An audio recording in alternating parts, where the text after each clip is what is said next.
Damos comienzo a un nuevo comentario bíblico expositivo, Servidores de Dios.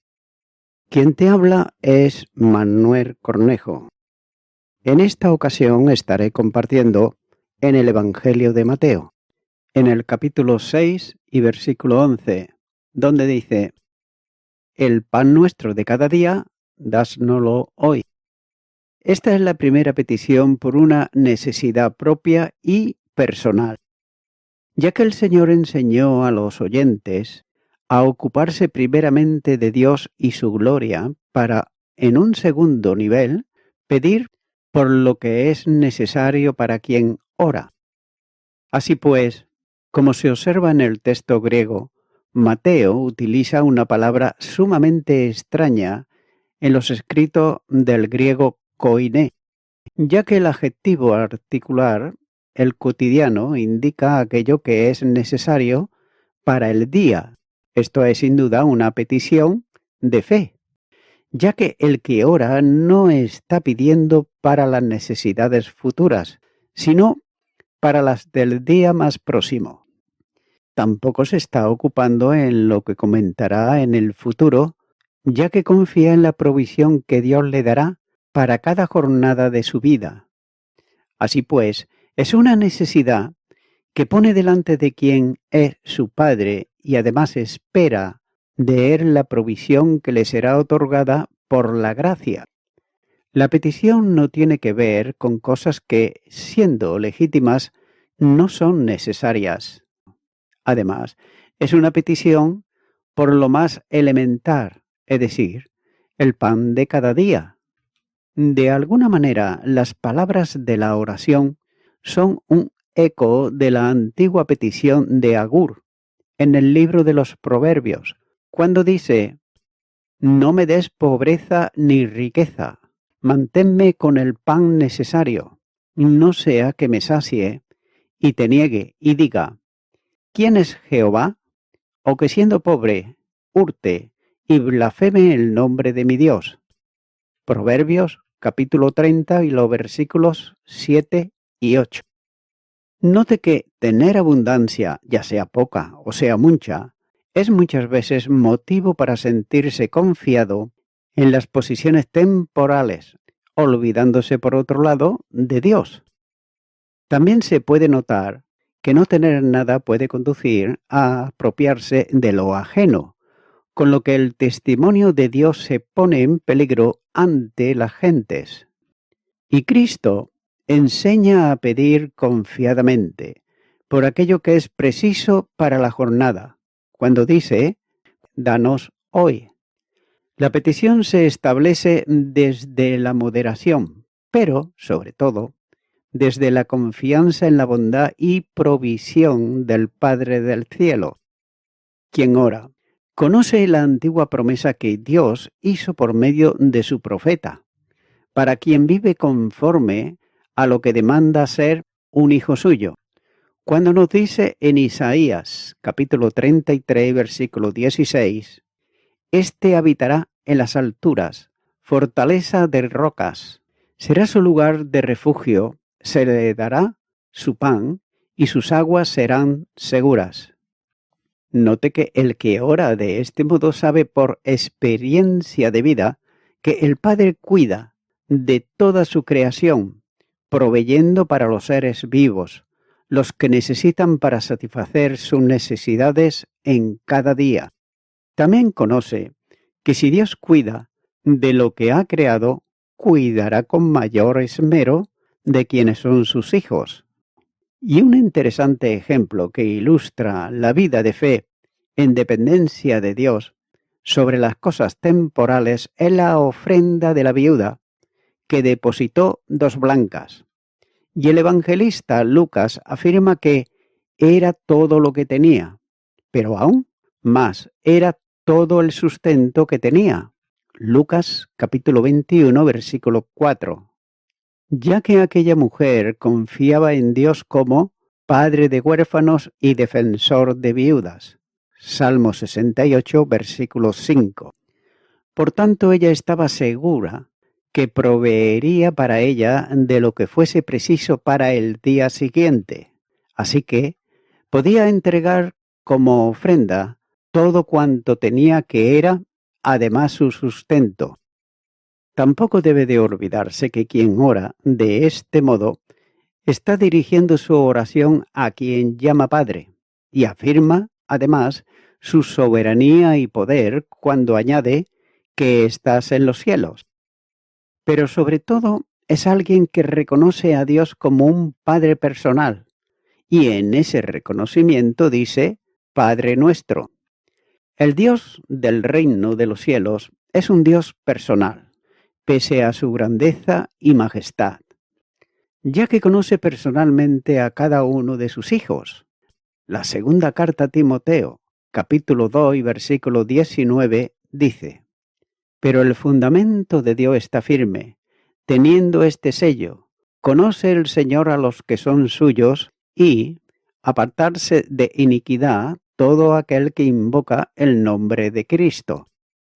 Podrá ser que muchos de ellos pasen desapercibidos, incluso para sus hermanos, pero por pequeño e insignificante que sea, no pasará desapercibido para con Dios, ya que el Padre del cielo conoce personal y definitivamente cuáles son las necesidades de sus hijos y hará provisión para el sustento cotidiano de cada uno de ellos.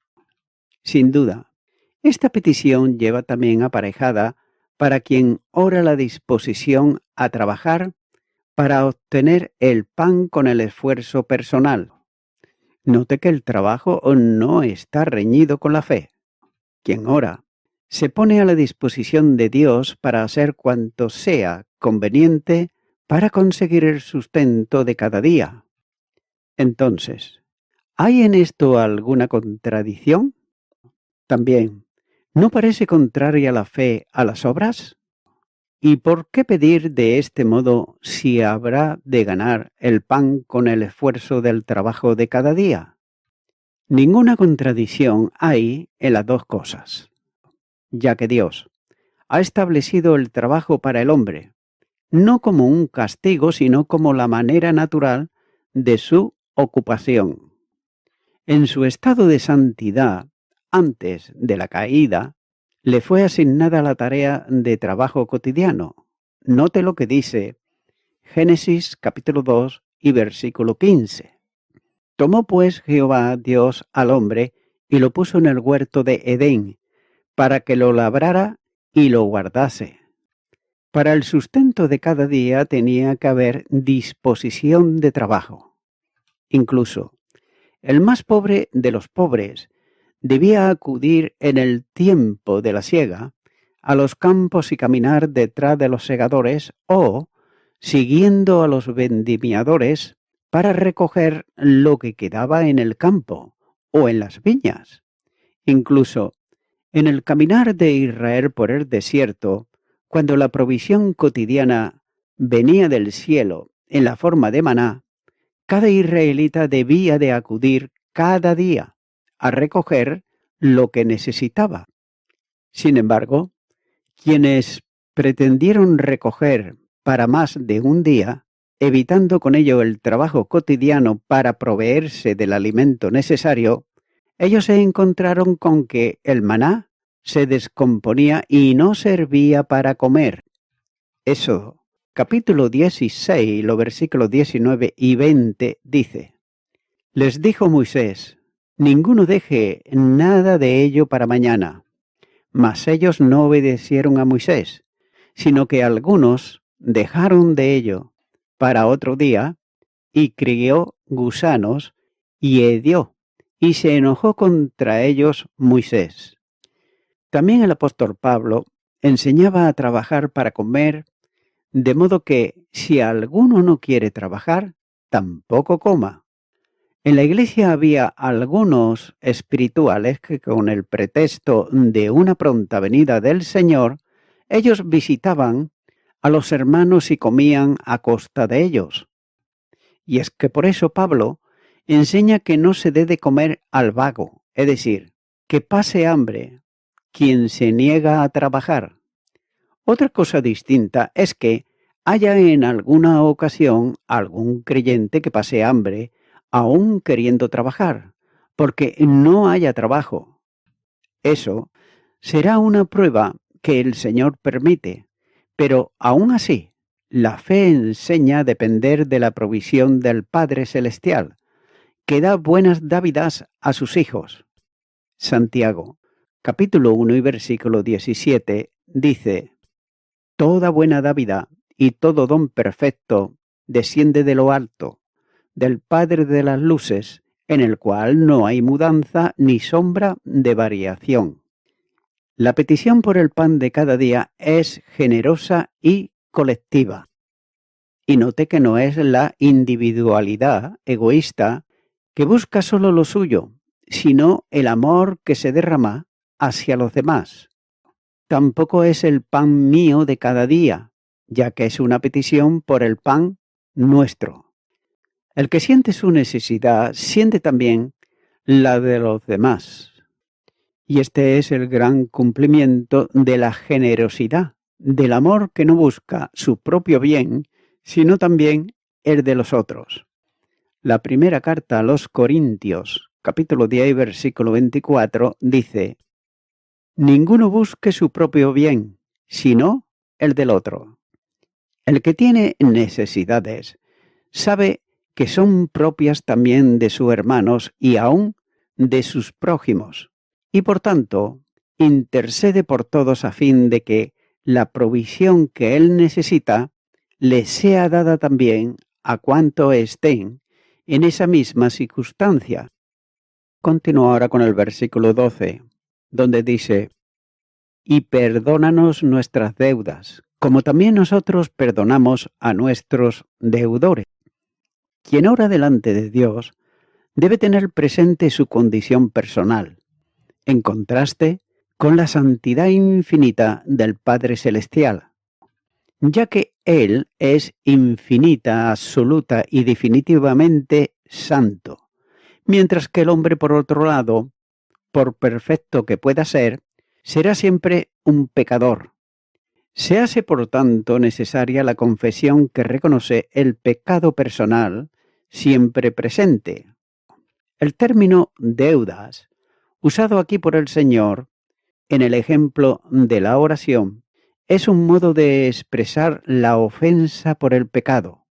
De ese modo, aparece el texto en el paralelo de Lucas, cuando dice: Y perdónanos nuestros pecados, porque también nosotros perdonamos a todos los que nos deben. Lucas, capítulo 11 y versículo 4. El pecador es un deudor permanente ante Dios. Y así lo ilustró el Señor con la parábola de los dos deudores. La deuda del pecado no se mide por la acción cometida, sino por quien la recibe. Todo pecado, y note esto, es ofensa a Dios. El Salmo 51 y versículo 4 dice: Contra ti solo he pecado y he hecho lo malo delante de tus ojos, para que seas reconocido justo en tu palabra y tenido por puro en tu juicio. La más pequeña acción requiere una satisfacción imposible de alcanzar por el pecador. Y note que solo Dios, en su gracia infinita, en razón a la obra de Jesús en la cruz, Él puede perdonar el pecado sin menoscabo de su justicia, ya que todas nuestras rebeliones y pecados le fueron imputadas. Isaías, capítulo 53 y versículo 4 dice: Ciertamente llevó Él nuestras enfermedades y sufrió nuestros dolores, y nosotros le tuvimos por azotado, por herido de Dios y abatido. En base a esa obra, Dios perdona el pecado que sus hijos cometen, bastando la confesión para una restauración plena de la comunión con Él. La primera carta de Juan, capítulo 1 y versículo 9 dice: Si confesamos nuestros pecados, Él es fiel y justo para perdonar nuestros pecados y limpiarnos de toda maldad. Tampoco debe de olvidarse que el pecado produce un efecto de ceguera en la vida espiritual, cambiando el camino luminoso de la comunión con Dios en el seguimiento de Cristo. Cuando dice que otra vez Jesús le habló diciendo: yo soy la luz del mundo, el que me sigue no andará en tinieblas, sino que tendrá la luz de la vida. Juan capítulo 8 y versículo 12. Por uno de desorientación y tinieblas, la primera carta de Juan capítulo 1 y versículo 6 dice: si decimos que tenemos comunión con Él y andamos en tinieblas, mentimos y no practicamos la verdad. El cristiano puede andar en luz o en tinieblas. Las bendiciones de Dios están solo en el caminar en la luz. El pecado en el cristiano produce también la pérdida de gozo, ya que el gozo que el creyente disfruta no es otro que el mismo gozo de Jesús, impartido en su vida por la acción del Espíritu Santo. El Evangelio de Juan, capítulo 15, versículo 11, dice: estas cosas os he hablado para que mi gozo esté en vosotros y vuestro gozo sea cumplido. Solo en la comunión con Dios se alcanza el cumplimiento pleno del gozo. La primera carta de Juan, capítulo 1 y versículo 4 dice: estas cosas os escribimos para que vuestro gozo sea cumplido.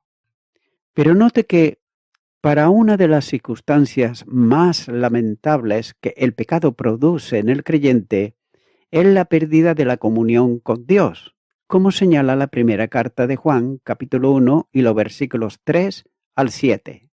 Junto con las pérdidas antes mencionadas, el pecado produce también la pérdida de la experiencia de paz en la intimidad del cristiano. La primera carta de Juan, capítulo 3, versículos 4 al 10.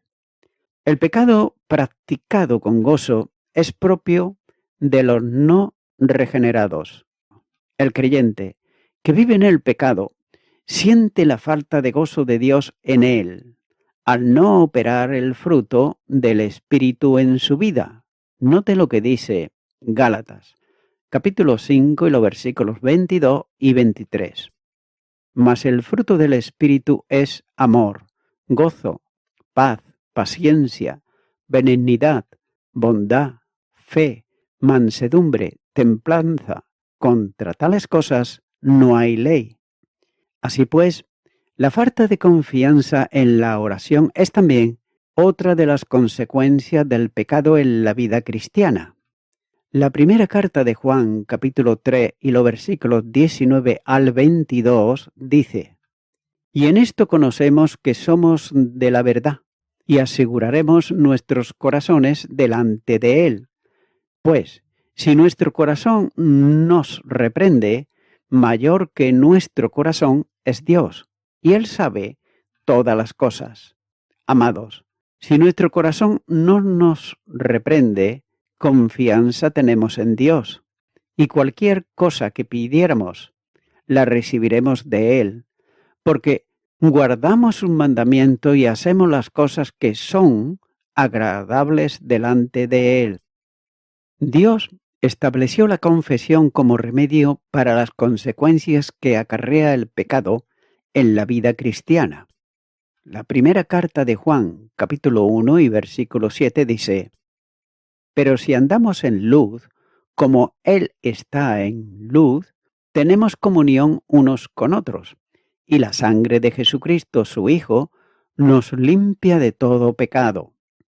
Dios, Él actúa en justicia cuando perdona el pecado que el creyente confiesa, y lo hace además en misericordia, en justicia, por cuanto el Hijo de Dios llevó sobre sí nuestros pecados en el madero. Jesús es continuamente la propiciación por nuestros pecados. Primera carta de Juan, capítulo 2 y versículo. A causa de las consecuencias de su muerte, Dios es propicio y libre de perdonar y limpiar al cristiano que confiesa su pecado, ya que no se trata de un perdón genérico de todos los pecados que ocurre en el momento de la conversión. Colosenses capítulo 2 y versículo 13 dice: Y a vosotros, estando muertos en pecados y en la incircuncisión de vuestra carne, os dio vida juntamente con él, perdonándoos todos los pecados. Es la restauración de la correcta relación entre el padre ofendido y el hijo ofensor. Note que la seguridad de la salvación es permanente y no puede romperse jamás para el que ha sido salvo. La confesión del pecado produce la renovación de la comunión con Dios. Jesús enseña aquí a pedir el perdón para recibirlo, no en el sentido de salvación, sino en el de restauración, como enseña la primera carta de Juan, capítulo 1 y versículo 9. También debe de entenderse muy bien que pedir el perdón es para el cristiano una expresión semejante a confesar a Dios el pecado. En ningún caso se enseña en la Biblia que el perdón se recibe por pedirlo, ya que cuando el pecador responde al llamado de Dios, recibe el perdón por creer. Y cuando ya es un regenerado, restaura la comunión por confesión. Pero note que en ambos casos la petición tiene que ver con la expresión de una determinación personal. Tanto el creer como el confesar es la acción humana que corresponde a la demanda divina. En ambos casos, la salvación y también la restauración se reciben sin necesidad de ningún ruego, en base a la que Jesús es la propiciación por nuestros pecados. Primera carta de Juan, capítulo 2 y versículo 2. Y es por eso que la condición para una oración de confesión es la disposición al perdón. Y voy concluyendo con esto. Perdónanos nuestras deudas, como también nosotros perdonamos a nuestros deudores.